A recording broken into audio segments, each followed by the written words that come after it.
You are listening to a Bamsters podcast. And if you've been listening to us for a while we would like to thank you, might I suggest a trip to check out your mental health. And it's another episode. Yay, hey everybody, it is the Rated R Show with G, myself, and Bam, somewhere up in the UKs. It's episode 139. It's been a nice little time. Sorry people were taking a little break from the interviews. We will be back with them. We have some scheduled. Just wanted to do this thing as well. So you're just getting me and Bam this week. We're just gonna blabber about newsy stuff. We have something we're gonna go a little bit in depth with, but just random stuff like, yay, Prison Architect is on Nintendo Switch. And I'm only saying that because I love Prison Architect and Bam hates the Switch. I knew that's really why you were saying it. I love Prison Architect. I watched those videos on how they built it. Right, I loved it. A bit sad to hear that their second project kind of died on its feet, but Prison Architect, good game, great idea, two brilliant blokes. I'm just annoyed it's on the Nintendo Switch and not the PS4. Yeah, and on that one, I am playing Project Hospital, which is very heavily inspired, I'd say, from Prison Architect. There will be a review next week for it. But if people like Prison Architect, go play Project Hospital.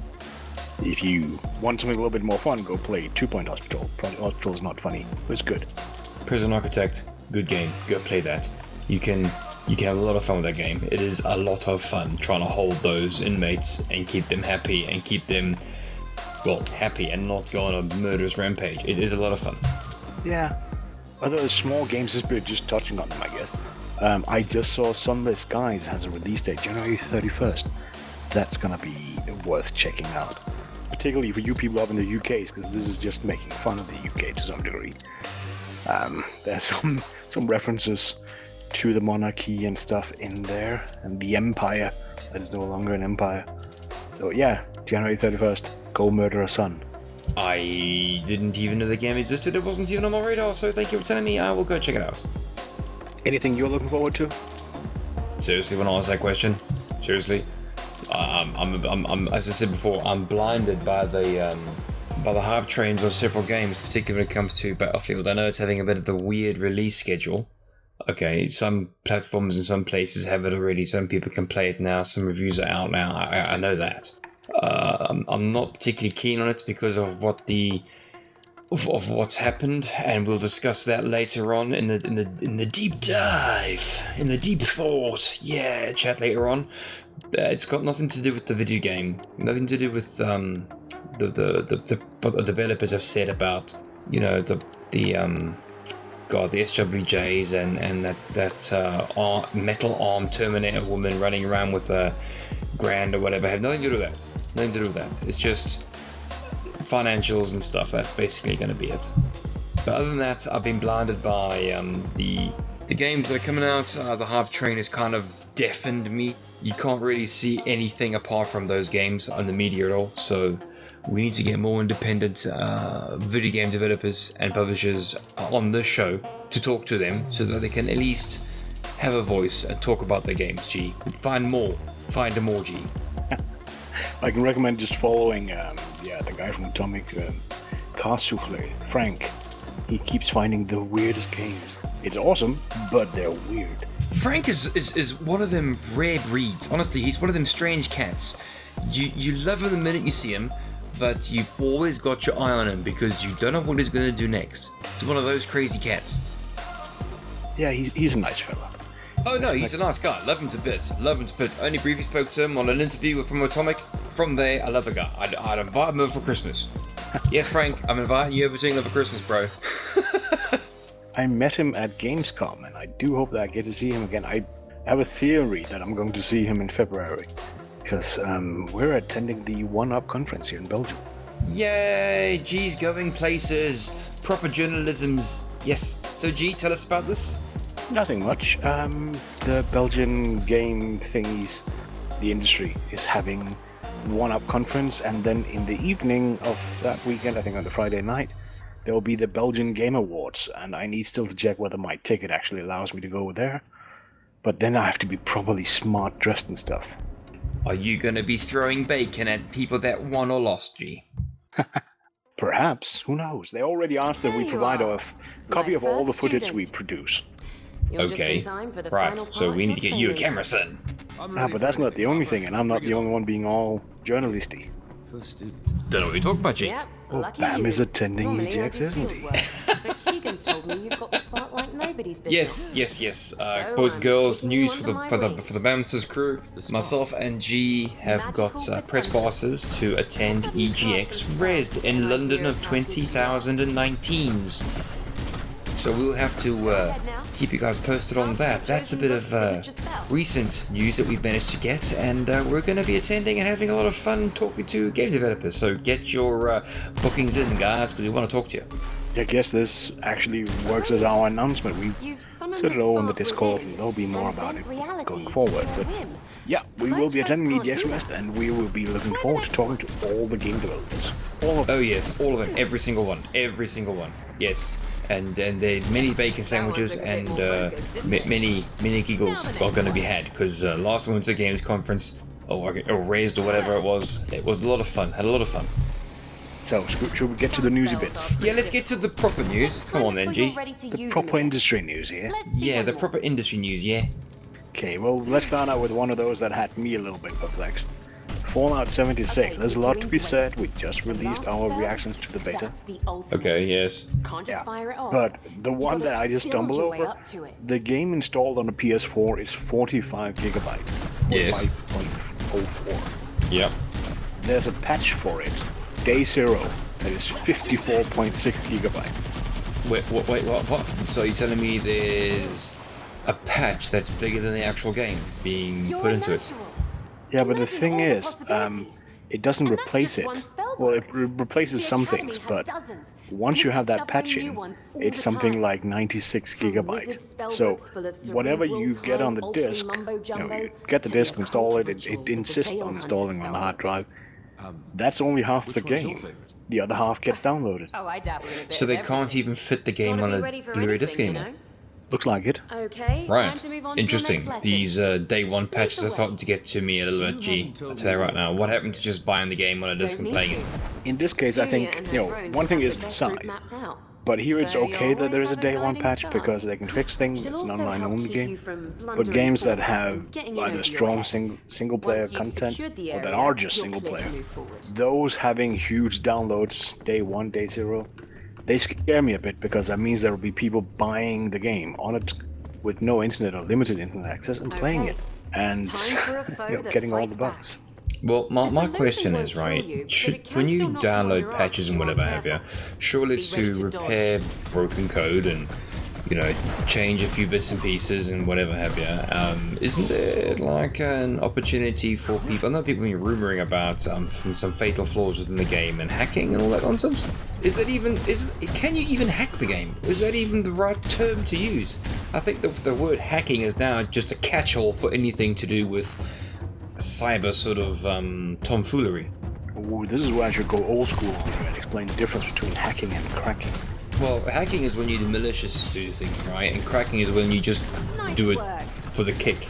You don't actually do anything malicious once you've cracked it. Oh, well, that was my understanding of it. Hacking's malicious, cracking is just to do it because you can. Cracking is breaking into something, like you crack a safe. Hacking is taking something and making it do something it shouldn't.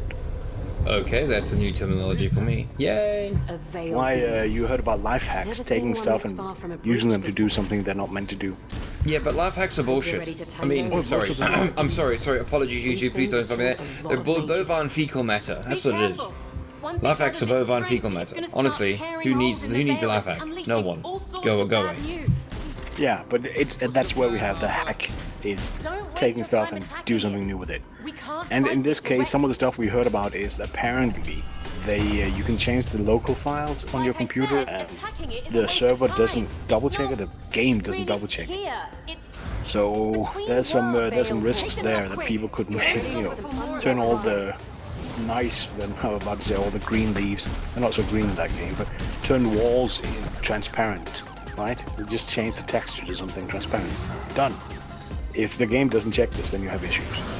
Bethesda says most of this stuff is exaggerated, and of course you can't do these things that have been said, that all the ways that you can change the game without them being in control of it. But at the same time, it looks like you can. And they're promising fixes, like this Day Zero patch. So, is it true, is it not? Are they just covering up? Are they embarrassed? Are they putting in last-minute fixes with this patch and probably the next one as well? No idea. You see, now with me, it's a bit silly for Bethesda to say these types of things because you're just antagonizing the people that can actually do these things. That actor who acted in the actor, right, in the films Transformers, that the Boo dude, whatever have you, right? He did something called he will not divide us and put a flagpole in the middle of nowhere, right? And basically antagonized the internet to find it. And no one ever lied within a couple of hours they found it. This is what rings bells with me because Bethesda, in a sense, are antagonizing the people that can do it, and they will do it. And not only will they do it, they'll do it so well that Bethesda then has to basically drop the game and rebuild it. So just be careful where you tread there, I'm thinking. Very true. It's a damned if you do, a damned if you don't scenario, and I just hope the stuff that's been said that is possible isn't, or that if it is, that Bethesda gets something done to it. Well, take it this. It's exaggerated. It can't be done. It won't be done. 50 gigabyte download patch, quickly fix the problems now before it actually happens. No time to feel sorry for yourself. Everything else We I've need to heard, work together to there are get some through glitches, this. there are some headaches. Sparky, It sounds like a really great game, and I look forward to playing it in a year's time when the worst of it has been fixed.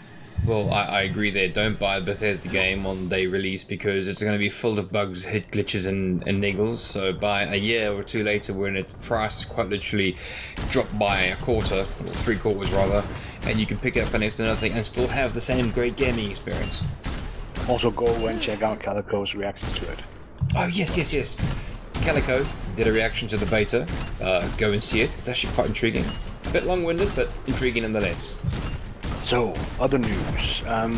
Actually, this could pertain a little bit to it, because with all these online games, there's always a guide, a strategy guide, a walkthrough, all those fun things. And the game Prima Games, who have been writing strategy guides for games since 1990, they're shuttering because nobody wants books explaining them how the game works. Okay, go online. There we go. There's your problem solved. Put adverts on your website. There you go, solved. Yeah, see, that's the interesting part. I've never bought these books. It doesn't interest me.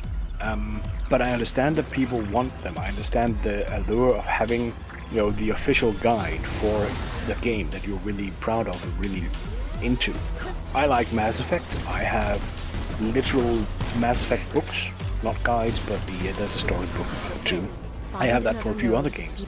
If I was into strategy guides, I would probably want that as well, and some of them are quite well made.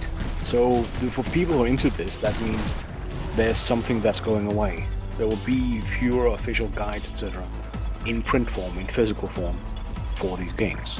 To be pretty honest, I never really saw the point of getting a book to tell you how to play the game. Why don't you just pick up the controller and play the game and learn? I mean, granted, games like Metal Gear Solid and Dark Souls is incredibly frustrating, and sometimes you do need that hint to sort of help you along a bit.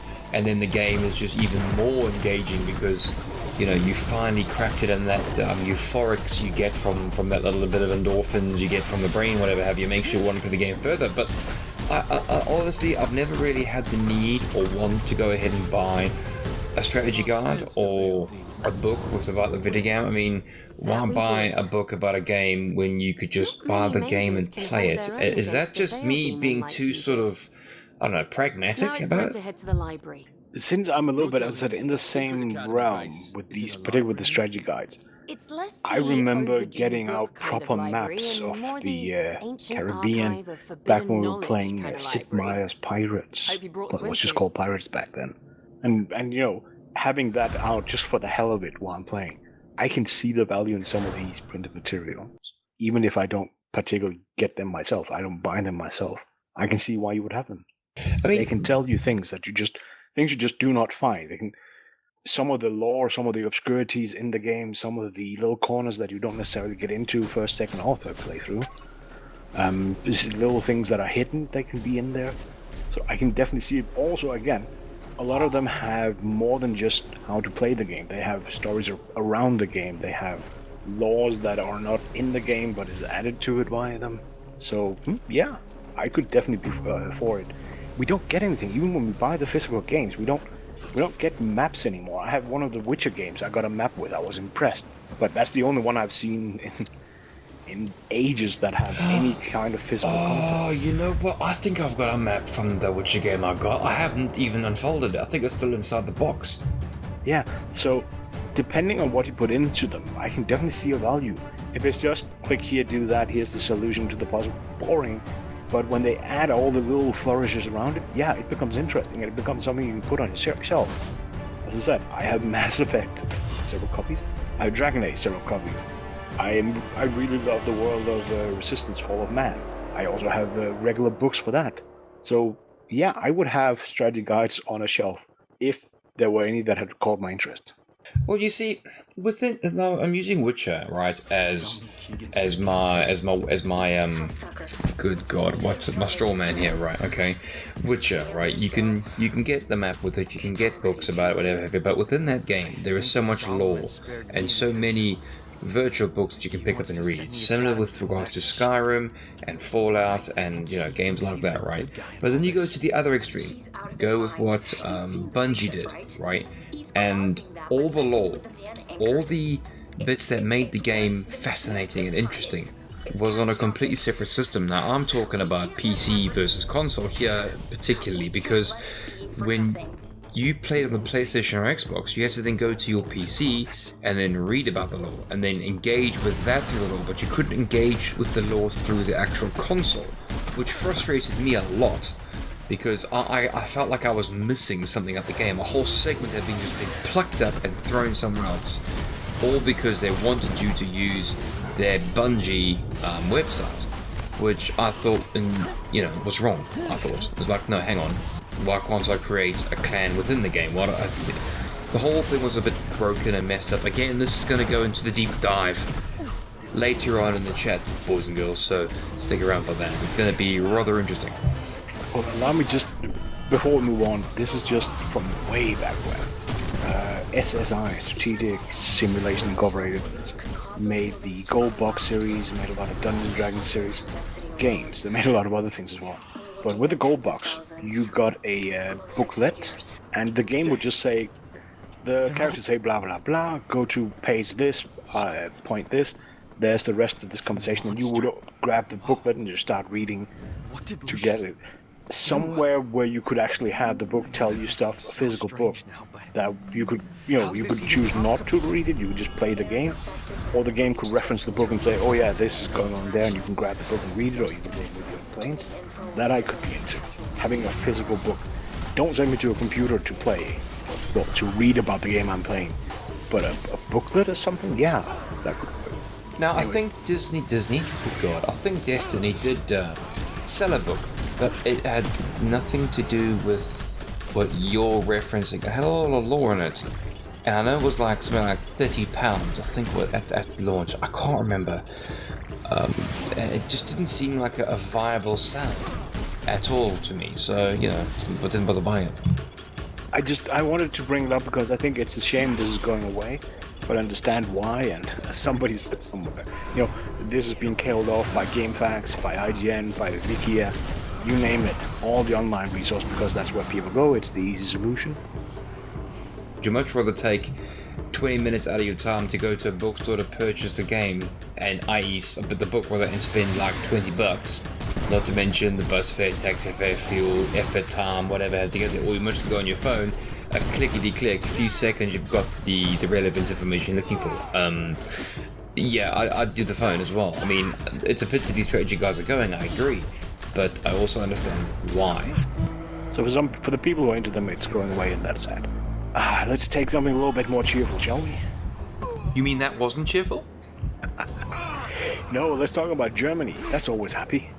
The last discussion I had with a German didn't end very well, so let's lightly touch on this. Okay, well, it is November 10th, so let's talk about Germany. Yeah, brilliant timing, G. Germany has set aside 50 million euros for the German game industry in their 2019 budget. I'm suddenly a German game developer. It's nice to see the game industry getting this kind of recognition. A lot of people just whine about it. watching Bill Maher real time, where he started bitching and whining about games doesn't tell stories, etc. It's just no. Here's somebody who's basically saying 50 million euros is not a lot. Germany has a lot more money than that for reasons. It's a good way of helping the game industry and getting it moving along. I'm just going to stop you there. YouTube, please don't sanction us again.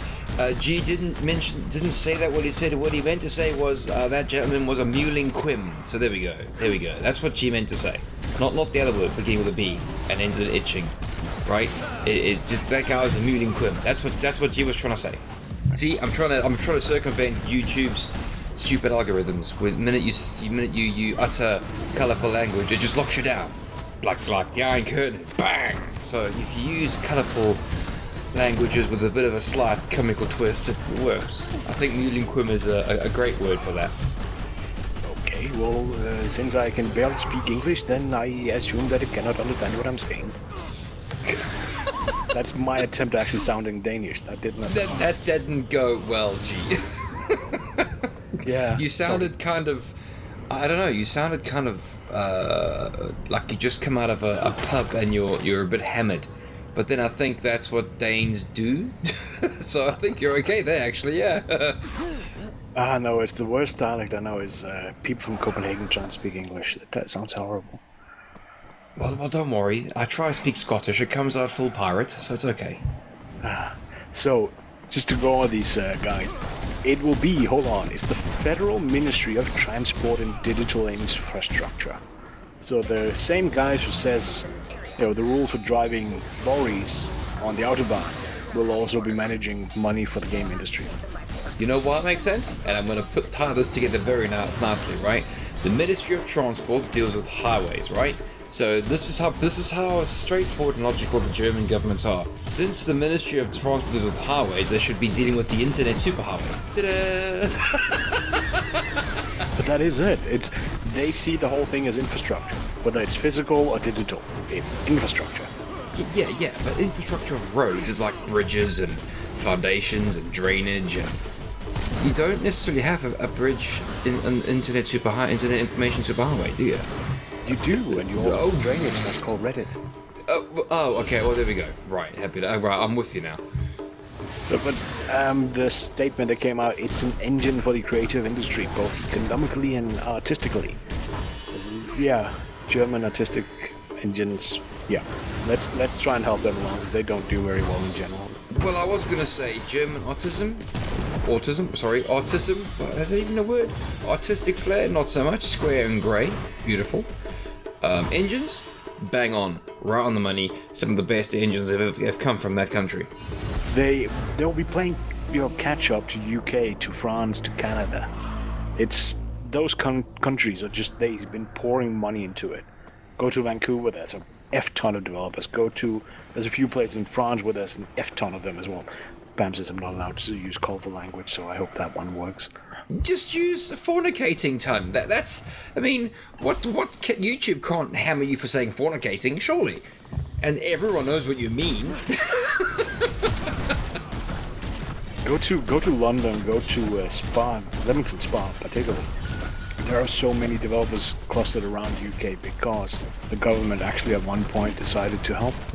Well, this is again something that doesn't make sense to me when the Germans, I say the German government, the German government have put this into the transport industry, right? Now, you'd think transport infrastructure, why attach video games to that? I mean, surely they had something better, like, I don't know, movies. The finances there are roughly the similar. Surely they had a budget with regards to that, or doesn't Germany have like a Hollywood? We were forced to watch German movies in school. Dude, some of the best German movies came from Germany. Of course they did. One of my favourite films, right? No way of lying. Film called Das Boot. Love that film. Love it. Das Boot. Love it, mate. Seriously, good film. I'm great agreeing acting, with you, but great directing, great visual effects, and it is just a masterpiece. Absolutely loved it. Couldn't understand a single thing them said, but I loved it. And it's black and white, no less. It is a good movie, I will grant you that. It's just Das Boot, not Boot. No, it's a joke. It's boot. I know it's boot, but it's boot. Come on now. So just some statistics that I found interesting. For every 100 euros they spend in Germany on gaming stuff, it's actually only €6 they spend on German products. So that's basically throwing money at other countries. Germany can afford it. Again, they're freaking rich, but they probably won't want some of that money to stay in Germany. And just for a comparison, the UK game industry now is £5 billion. It's 12,000 people. All that's Rockstar, people. All that's Rockstar. And it's something you might enjoy. 35% of those 12,000 are not from the UK. They're foreigners. Okay, that means absolutely nothing to me, but okay. It means that they're going to be kicked out, at least certain people in the UK. Are you still having on with the stupid Brexit thing? Dude, seriously, I'm not a Brexit supporter. It's dumb. Let's move on from politics. It's dumb. The whole idea is dumb. It's all going to come to it's going to be a massive train wreck. Honestly, it's going to be a train wreck, and we're all going to be the lesser for it. That's my opinion. Let's move on. Dyson. What's that one you got about Dyson? Dyson. Oh, they're making they're contemplating making air filters, air purifiers that you wear on your face, and then doubles as headphones, so you can listen to music while you get fresh air. Well, that makes sense. I know the Chinese and Japanese wear a lot of those things. A lot of people think it's because of the poor quality of air. It's not necessarily the case. It's about you wear them basically to keep your cold on you. So if you're sick, you don't want to go into a rush hour train. And nowhere like it is sardine can filling when it comes to those trains, and you don't want to make everybody else sick because it's seen as incredibly rude. So you wear those masks over your face, so you don't make everybody sick. That's often a common misconception. It's quite prevalent in Japan. It happens in China. So that makes a lot of sense. Make a Dyson wearable air filter, so when you're sick, you can still breathe in clean air. Yeah, the arguments that keep coming up are about the pollution, because it is bad as well. I think the not wanting to get people sick thing is more of a Japanese thing. And I've seen it in China as well, believe it or not. Yeah, I know, I've seen it, but it seems to me whenever people talk about it in China, it's pollution related. So there seems to be a difference. And right now it's just been Diwali in Delhi, and the air quality there is terrible. So it might work there. And there's the California wildfires right now as well. I saw pictures just from San Francisco. The place was terrible, and that's some ways away from the wildfires. So you can only imagine when you get closer by, it's not fun. So it's something we should probably consider as a good idea. Ways of filtering air. I remember from my training with welding equipment and having to wear face masks for that. You don't want to wear those things 24/7 because they can mess up your lungs. But if you're going outside in one of those places where the pollution is really bad, I can see why you would. Well, I wouldn't know any difference. So it was a fun little thing, wearable air purifiers that double as headphones. So while you walk around getting your fresh air, you also get the music or whatever you listen to. Okay, is it iPhone compatible and Samsung compatible? Because then that would be basically the market sorted. No idea, and it's not guaranteed yet. It was just a curious little thing that showed up in the news. I figured we could take it on here. That is the whole lot of things with regards to wearable tech nowadays. I mean, you have to wear a gas mask outside because the air quality is poor. Granted, I didn't realize the air quality in China was bad. I'm not a man of the world. I don't know many things, but the things I do know, I know. I know the Japanese wear it to keep the cold on them and not spread it around because it's a manner of politeness, and I actually agree with that because that's quite logical. I thought there was a case in China. Turns out not so much because the pollution is just that bad in China, and now the wildfires in California. I think it's a good idea. Yeah. So it's a thing, and we could get political again and talk about climate change and how that will make the world terrible and also ruin our air, but let's not. Yeah, let's not. Climate change is a thing, but people often misconstrue it with weather, so let's not go there. Let's go back to something happy. Yay, happy! Oh, I'm all over that. I'm currently watching Making a Murderer. That's great. Love it. I have not watched it, I will admit. Watch it. It throws you for several loops. And even now that I'm on the second season, I'm still unsure as to who did it. But No, dude, seriously. It's a worthwhile topic of debate. Honestly, it really is. Do not understand several aspects of certain things that were mentioned, certain things that have been, why they did it the way they did it. Poor old Dassey's been hammered for But I think that's a topic for another discussion. Yeah, this one is more. Disney has announced their Netflix killer called Disney Plus, and they are taking Marvel away from Netflix, which is actually going to sort of hurt their bottom line and at the same time not. It'll be interesting to see how that's going to go. And they will be having Star Wars as well on Disney Plus. So, they have the big things that everybody's gotten tired of, and they're hoping to make a lot of money out of it. I don't think it will hurt Netflix at all. Honestly, I don't think it will. Netflix are pulling out excellent shows that have nothing to do with anything Disney, and they're doing very well with that. I mean, case in point, my daughter is infatuated with this Netflix thing called Hilda, and it's about this little girl who loves the wildlife, and my daughter is infatuated with that series, and that's just one, and there are dozens others.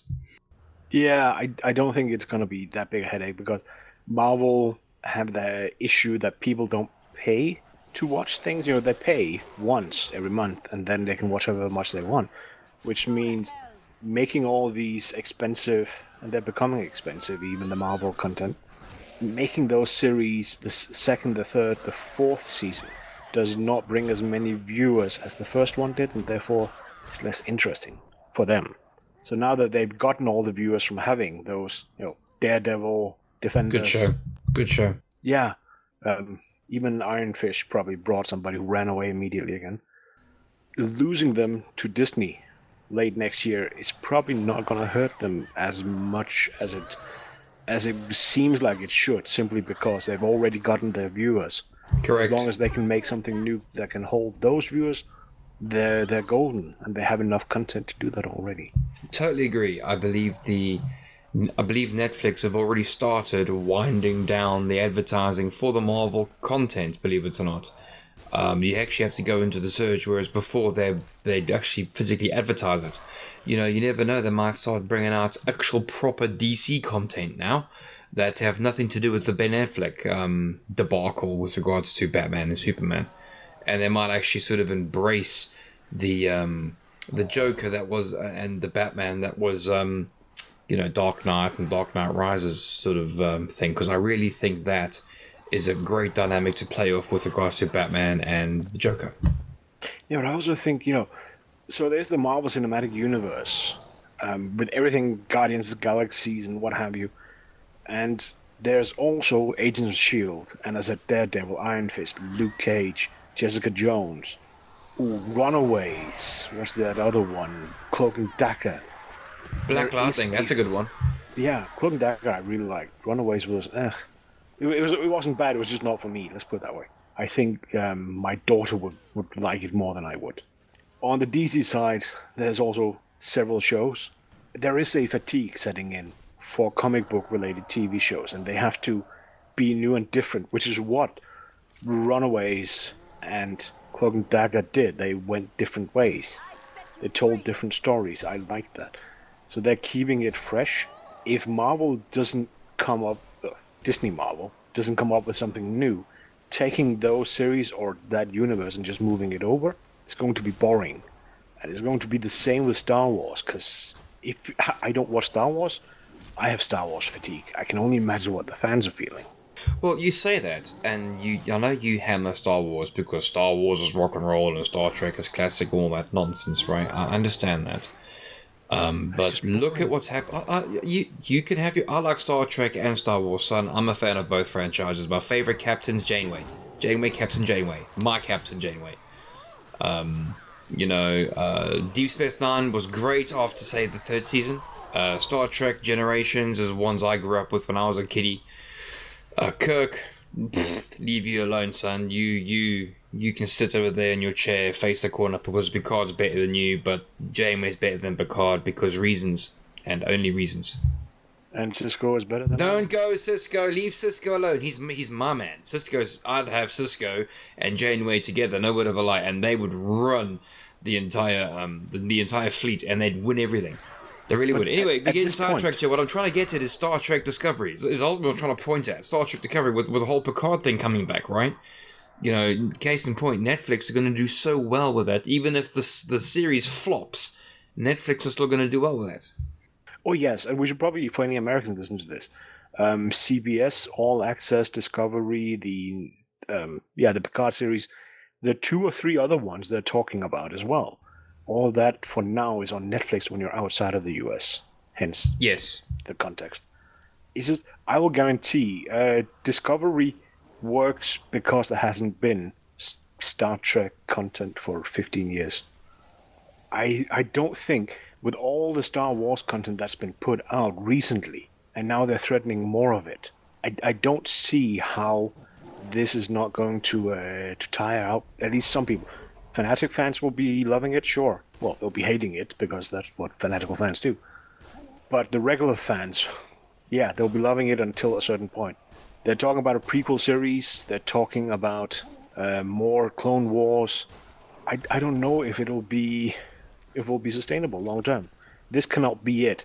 There must be all the other animated content and all the other movies that Disney makes must be available as well. And they are talking about it. Let's just be honest. High School Musical will be rebooted.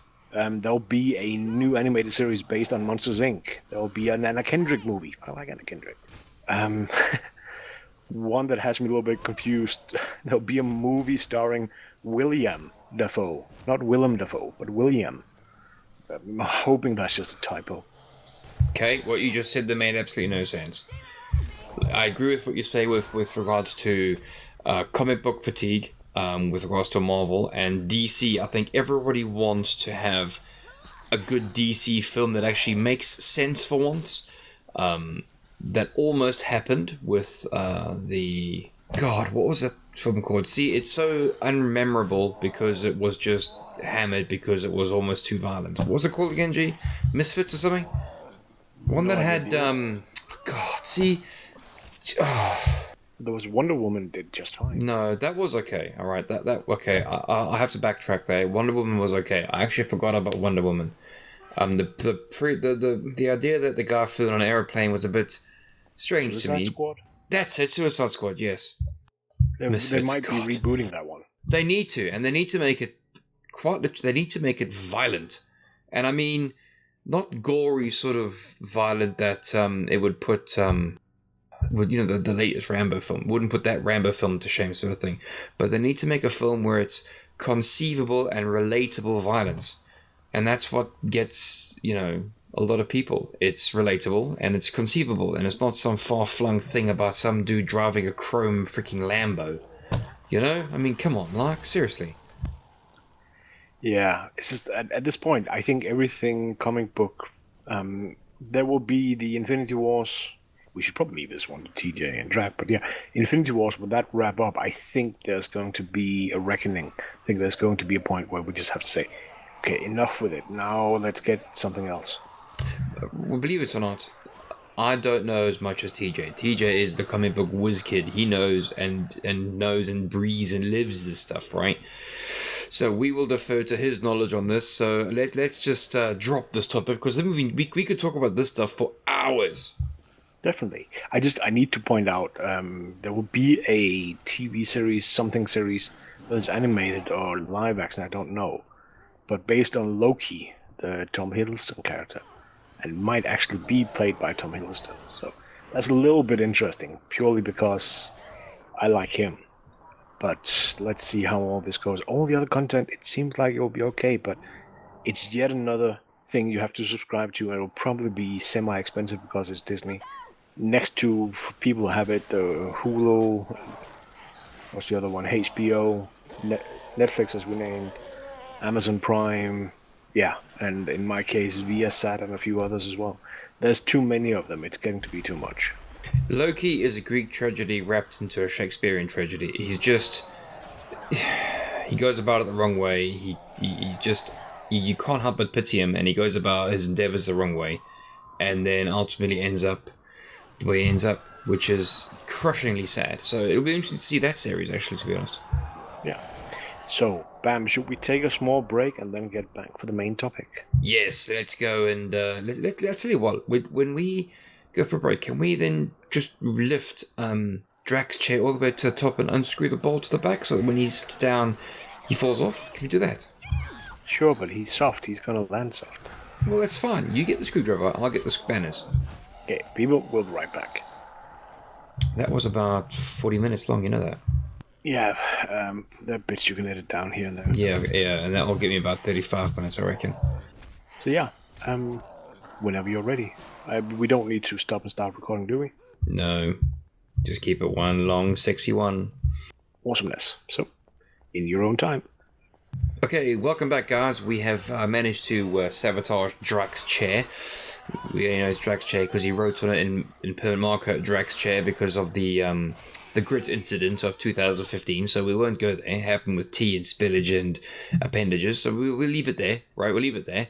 The main topic tonight is something that's it's rather worrying and concerning with the way publishers are handling developers and games as we see them right now, and the way developers are so indoctrinated into where the publishers want to do it, it's actually handling the customers, i.e. you and me. Now, the topic of this main thing that I've actually scribbled into the main notes here is despondent developers and irrational publisher expectations and money. Because let's face it, all boils down to money at the end of the day.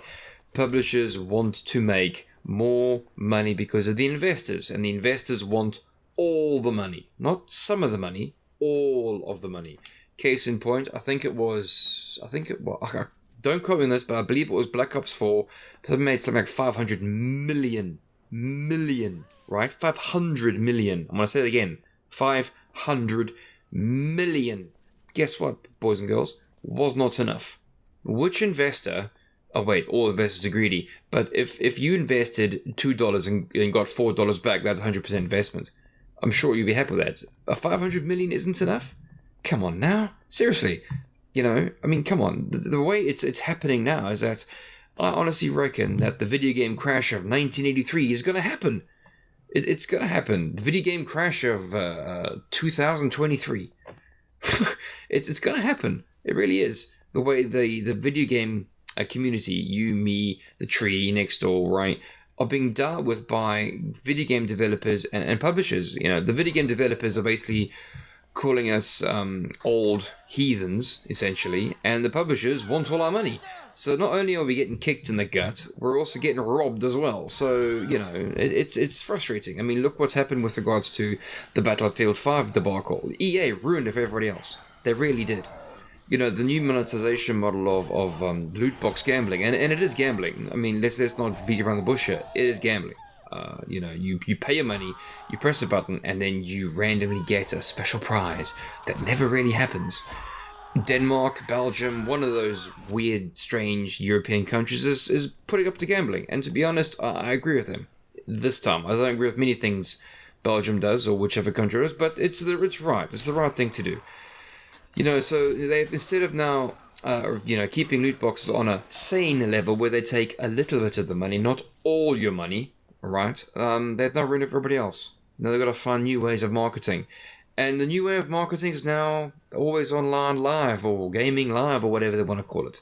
Just another way for them to take money out your pocket. Look at Destiny 2. Complete and utter failure. I mean, the game itself is in a good place now. To quote our Lord and Savior, Jim, thank God for me Sterling, right? It's in a good place. I mean, I watched this video, last week? It's in a good place right now, but I think he echoes exactly what I've been saying. They don't want some of your money.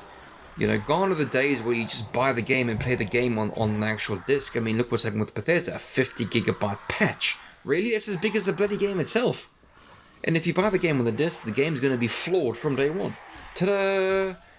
Gone are the days where you just buy the game, right, and play it. Gone are the days where you wait 2 or 3 years for another installment of the game. When was the last time we guys saw Bad Company? We're never going to see another Bad Company. Ever. We were all crying for it. In fact, I was actually hoping Battlefield 5 was going to be the next Bad Company. I'd love that to be the case. No, Battlefield 5. What was before Battlefield 5? Oh, wait, Battlefront 2. What was before Battlefront 2? Battlefront 1. And before that, it was some other Cops and Robbers Battlefield Hardline, and then before that, something else, and before that, Battlefield 4.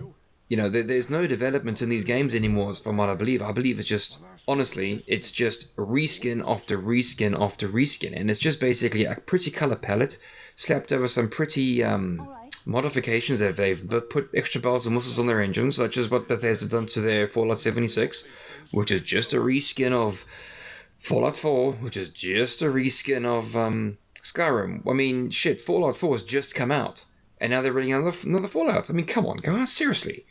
Give people some time to sort of enjoy the game, enjoy the content, enjoy the experience, and make them want the game. You know, make them want the game. These sort of rapid fire content, I think Jim mentioned this as well. These rapid fire contents in video games make the content more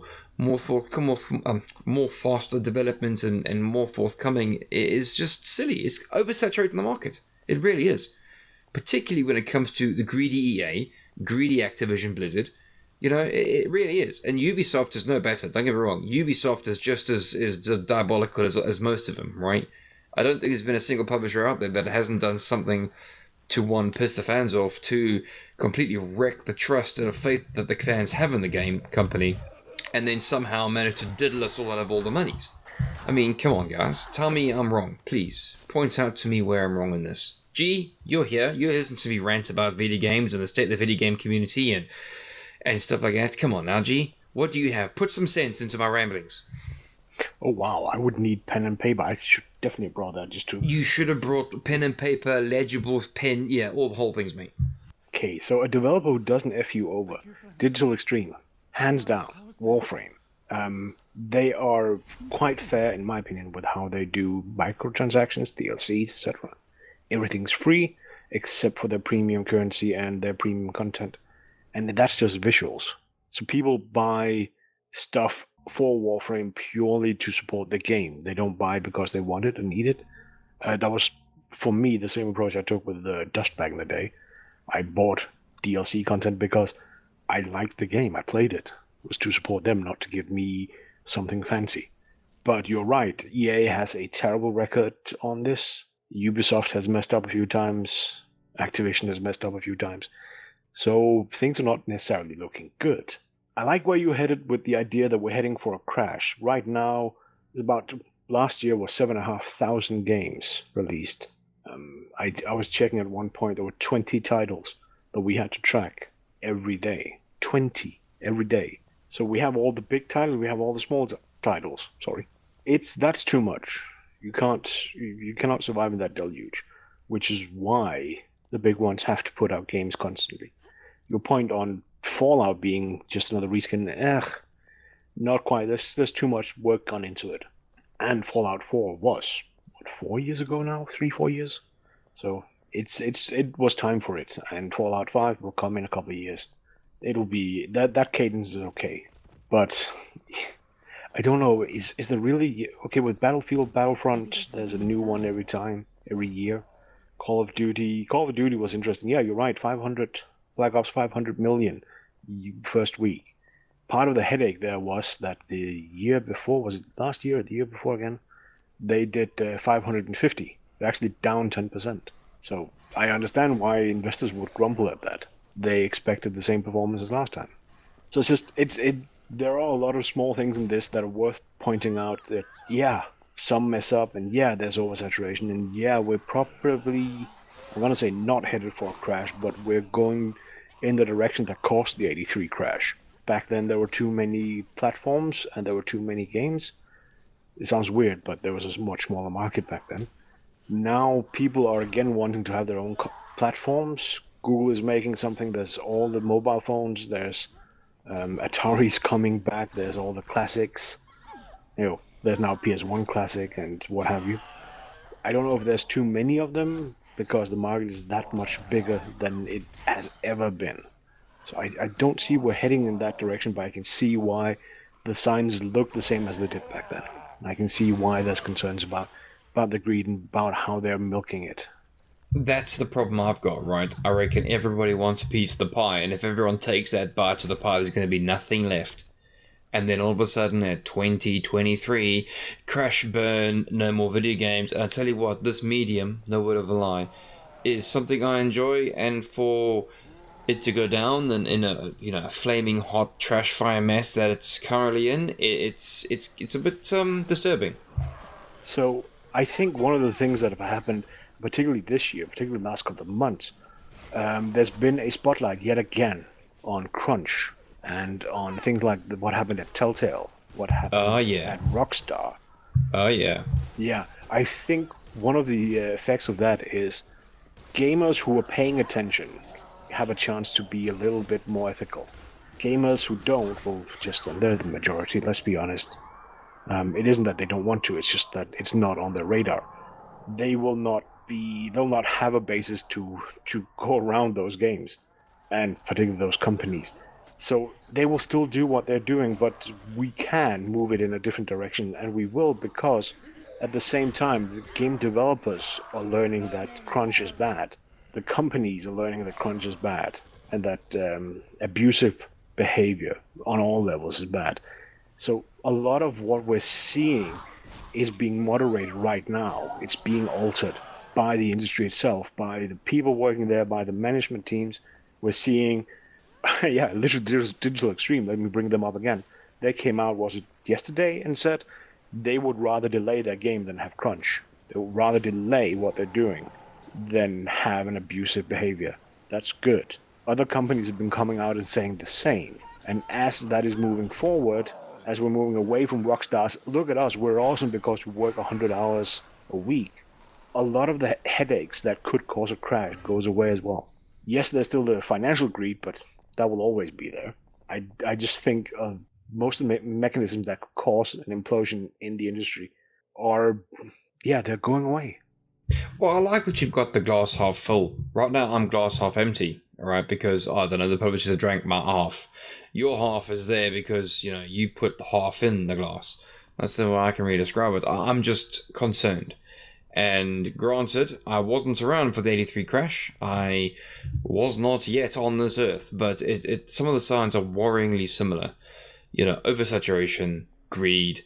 Everybody wants a piece of the pie, and yes, you brought out the mobiles, you brought out the tablets, you brought out the Nintendo Switch today, Xbox, PlayStation, there's God knows how many PC types out there, one of which I'm going to be getting very, very, very soon. Yeehaw, I'm going to become a PC Master Racer in training, so bear with me on that one. Yeah, thank you, Linus Tech Tips, you teach me how to build a laptop. Oh yes. Anyway, longer story shorter, right, it's just scary. It really is. And I don't want to lose the medium that I really have come to enjoy.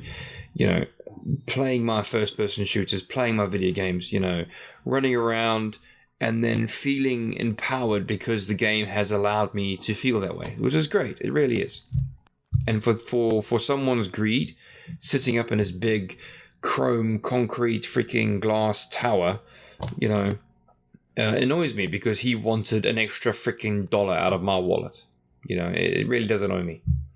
And there is an element of greed in some of the stuff we see, but it is also, games are expensive to make. Don't go there. Don't go there. Seriously, you're telling me a game that costs 20 odd million to make and makes 500 million on day one, not to mention the day 2 sales and the day 3 sales and the day 4 sales and the guys that couldn't get there for the first week. And seriously, that video game did not cost 500 million to make. Otherwise, that gives them cause to be unhappy with the thing. The game costs them probably 20-30 million, and that's me being generous. It'll probably cost them 5. Sorry? Try 100. Well, there we go, 100 million. It's still, they made 5 times the amount. Oh yeah. But that's revenue. Then you start removing taxes, etc. That game will have made money, sure. But the vast majority of games being released do not make their goal. One of our own friends over in the Discord channel pointed out he's made less than a quarter of what it cost. So that one went well. They should be happy. The same, look at Destiny. They probably make money off of Destiny 2. It's it's certainly making them a surplus. but not as much as they'd like. So less positive, but there are still games also up on the high levels that are just not making it, that are failing financially. So games are expensive. We can see why a lot of the steps are taken, but sure, the greed and the desire for income is also there. But let's be careful lumping everybody in, because there are companies like Telltale that just went bankrupt because they couldn't get enough earning. They didn't make enough money. Oh, don't get me wrong. I am quite literally, quite literally tarring a lot of people with the same brush. I am quite literally blanket carpeting everyone with the same sort of bombing raid that I'm doing, right? And I know there's a lot of exceptions to the rule, particularly when it comes to Warframe. There is a development company out there, and the name doesn't come to mind, but they will not institute anything that will harm the developers. And in so doing, it hasn't harmed any of the games that they've put out. They've actually set a particular role model and particular time frame and scale to protect the developers from burnout and whatever have you. And speaking of these sorts of things, that's another thing a lot of people forget about video games, right? Is that these companies such as Rockstar or whatever have you, that brag about the 100 week hours they do. A lot of the developers suffer from burnout, and they don't even remain in the video game industry for more than, say, 2-3 years because they're completely and utterly fried. And the last thing they want to do in their entire lifespan is actually make a video game. Meanwhile, they are probably the best person to actually make the video game. They're burnt out. They don't want to go near it. They don't want to touch it. So, it's all sort of like an interlinked sort of a problem that if you fix one, hopefully the rest of the chain gets fixed, or the weak link that you fix then breaks it all apart, and then we're back to square one. So, yeah. Burnout is definitely a thing, and that's being a headache. Again, one of those places where us, the gamers, can go out and say, don't buy their game, however awesome it is. And that's one of the headaches. Things like Red Dead Redemption, or whatever it's called. That one I would not buy because I didn't like the practices developed under. Also, it doesn't look like a game for me. So it's easy for me to say that. But at the same time, if nobody buys it, those developers don't get paid. The people, the employees, if the game doesn't sell, it ends up punishing the people who wrote the code, who made the graphics, the people at the bottom of the stairs, right? Yeah. Sure, the people up on top might also get hurt, but the people first to get fired are the ones at the bottom. Yeah, that's the rope you have to fucking walk, don't you? Yeah, one problem that I see a lot, that's particularly in the UK. UK has a law around if you have a person employed for 2 years, then pensions and stuff changes. So less than 2 years, you can have them on project hiring, 0-hour contracts, whatever. Lots of terrible ideas, honestly, but they are available legally. The moment it's 2 years, things change, it gets worse. So people are hired with the intention of letting them go just as the game releases 2 years later. People are hired for those 2 years to avoid benefits, to avoid pension savings, etc. Yes, that's also disgusting. I agree. See what I mean about this whole sort of publishers wanting more, but they're not, I want to say, giving back and not chilling out, and not. It's all sort of interlinked. It's just, I want to say it's like a weed that's grown within the gaming scene, and this is the weeds that need to be rooted out quickly because they're quite deep in there. They're ingrained within the actual the whole sort of gaming industry, the whole sort of gaming community.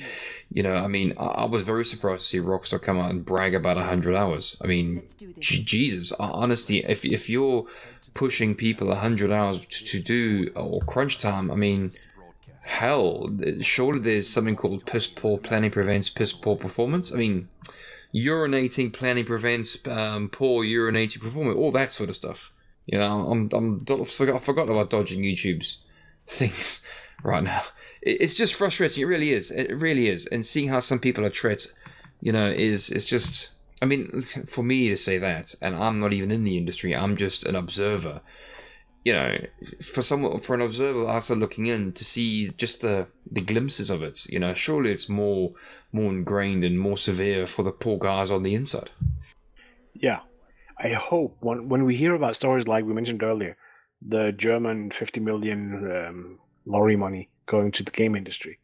It is lorry money, isn't it? It's just the lorry tax. It's the speeding fines they get on the Autobahn. That's what it is. I hope they attach some kind of rule that says, you know what, you have to have ethical behavior, otherwise you don't get a penny. Sorry, a pfennig. Is this his blood? Ethical behavior or no tires for you. I just hope they'll go that way, because that's one of the ways that it can be regulated. I keep saying, all that idea that you vote with your wallet and the customers have the power, we don't. There's too many of us and we're too disparate, we're not unified. But when there are a single group with a lot of money, they have a power to help correct this. And I fully support. I know that there's movements to unionize developers, which in some places are a terrible thing. Unions are seen as horrible. In other places, unions are just a way of life. They are where I'm from. And I generally hope that they can move forward with that, because that can probably help things along. But it might also mean games will be even more expensive. At least it'll be used as an excuse. Well, let's hope, right, that I am wrong and my tinfoil theories about the game industry having a crash in 2023 is completely unfounded. But you can't deny the signs are there. And if we don't do something now to fix it, climate change will ruin everything. I guess there we have it. In this episode, we've concluded that there will be a comic book crash and a Star Wars crash and a games crash. Well, let's face it, right? You did raise... We've been leading to this, believe it or not. We've been ramping up to this. There's been some mentions in the beginning. There's been some talk about people getting burnt out in the whole Star Wars, Marvel, Star Trek thing. And now we're ending on a climax of saying the video game community is about to experience a video game crash. So, we've been leading you guys up to this gently. Yeah, I don't think it will happen, but I do think changes needs to be done. Oh, I pray to God it doesn't happen. Really, I really hope it doesn't happen. But you're right. Changes need to be instituted to then, 1, protect the developers, 2, protect the customers, not necessarily in that order, and 3, stop the greedy freaking publishers and investors from the publishers. For this episode, I was G, and if you liked Bam's rant and all the newsy stuff, hit like, hit subscribe, wherever you're listening to this one. If you're in your car, don't hit your car. And come back next week. Yeah, please don't hit your car. Please don't send me an email saying I hit my car. Does that mean I'm subscribed? Please don't do that. Right? The last email I got from some dude who hit something is a bit. Yeah, let's not hit things, please, people. No. Do you want to wrap up? Go on then. I just did. I just did my part. Do you want to do yours? Go on then. Okay, I am Bam Havoc. That was it. This makes no sense. Thanks, guys. Cheers. As G said, guys, like, comment, subscribe to all the bits and pieces. I know YouTube's going through a bit of a thing right now. You've got to click that silly bell next to the subscribe button, because you're subscribed, but without that bell, you're not. Blah, blah, blah. Do what you need to do, boys and girls. This is Bam Havoc signing out. Yeehaw, toodaloo, TTFN, boys and girls. Bye. Ciao.